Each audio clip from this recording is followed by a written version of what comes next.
This is I Hate Doctors Part 2, and I've got my oldest son with me this time because he tells stories better than me. Say hello. Hi guys. When did we go to the appointment? Yesterday, wasn't it? Yesterday morning, I took my middle son who was 15 because he has like development issues to his appointment at CAMS, which is like a mental health service for teenagers in the UK.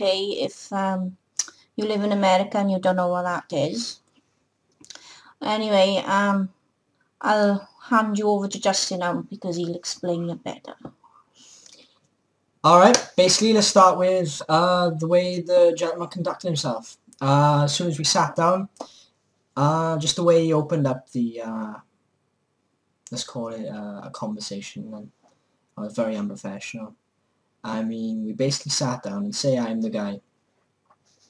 He just does this, crosses his legs, looks across the room at my mother, and just goes, well. Now you can see why that would make someone really uncomfortable really quickly, especially someone like Asperger's, you know, with Asperger's syndrome, especially, you know, and someone with his profession, his knowledge, someone who's supposed to have, you know, a level of professionalism, should know that above anyone else. But, so that was the opener, and there's body language and mannerisms like that a lot throughout the entire conversation. Whenever he felt he had made the point, he would look at everyone in the room and just be like this. And it's just like, you know, I mean, I know it looks funny, but at the time it wasn't, because it's a very serious situation, very serious conversation. And I felt a lot like I wasn't speaking to a professional. I felt like I was speaking to just a man in a suit. His tone of voice and attitude, and I could feel a meltdown coming on. My head just was literally spinning, and it was like I couldn't hear anybody speaking in the room anymore, and I almost lost it and walked out. But it did all come flooding out when I got outside the hospital, didn't it? Yeah, which was best. You know, exploding in that situation wouldn't have been very ideal. But if you've seen the guy and the way he acted, you would have understood. I mean, I sat to the left of my mother, or I could just tell by her body language that she's very disturbed by what he was saying and stuff. And for the first half hour or so, I sat there and I just listened.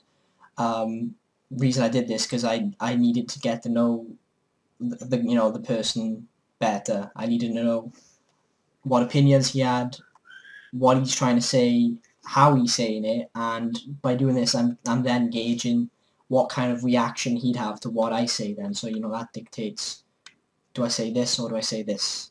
You know, do I say this in one way or in another because of the way he reacts?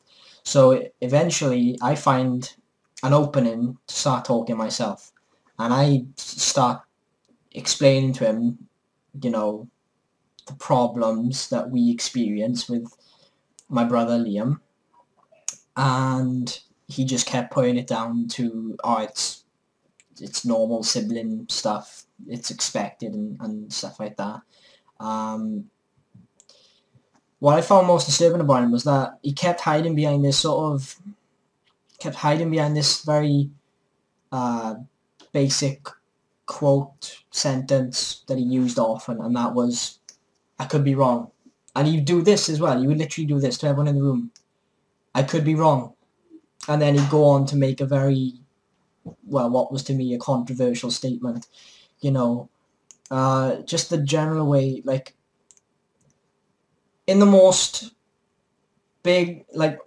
biggest use of big words and trying to sound professional way possible, in essence, what he was trying to say was that maybe the problem isn't Liam and that he's just not as intelligent as the rest of us, and that he hasn't got a label or anything. From this is what I gather, he's just basically saying my brother is thick, and the problem lies with my mother and her diagnosis. And what is that? He's throwing up back there. He's spewing. Anyway. Oh, my kitten's just been sick. Yeah.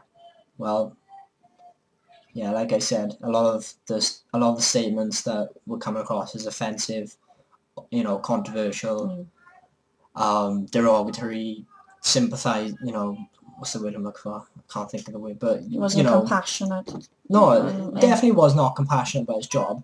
I mean, you could tell that just by looking at the guy. I mean, by his body language, his aneurysms, everything is really disturbing. And like, in one of the situations, my mother felt like what he was saying was basically calling her lazy at one point regarding what I do times. misinterpret things a lot. That's just that's just part of my Asperger's syndrome, and I can't help that. But that's why I take people to a lot of my appointments for support, because I can't cope with them.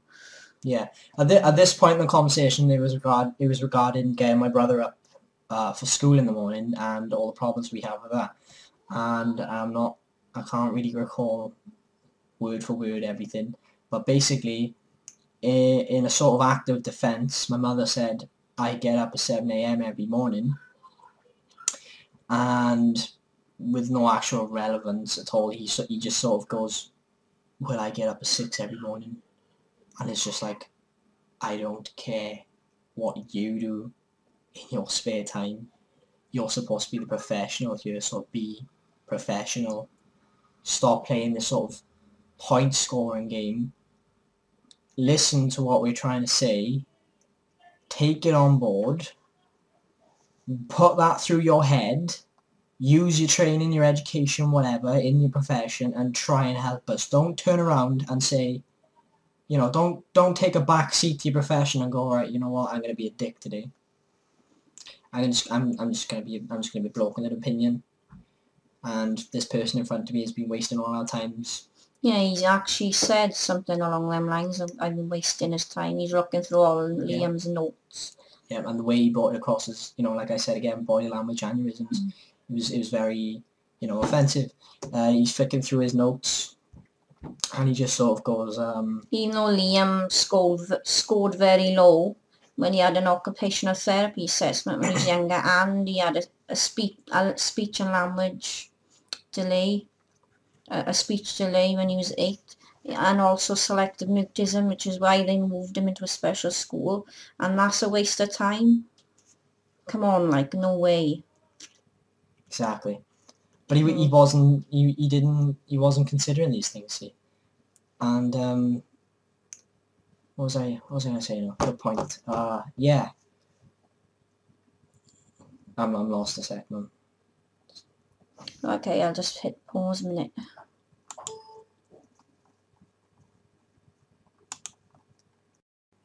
Cool. Alright guys, so call it a conclusion if you want, but I personally, along with my mother, very strongly feel that the way that man acted in that room was very unprofessional. He wasn't taking it seriously. Yeah, he was very rude. Especially, he said at one point, again, hiding behind his statement, I could be wrong.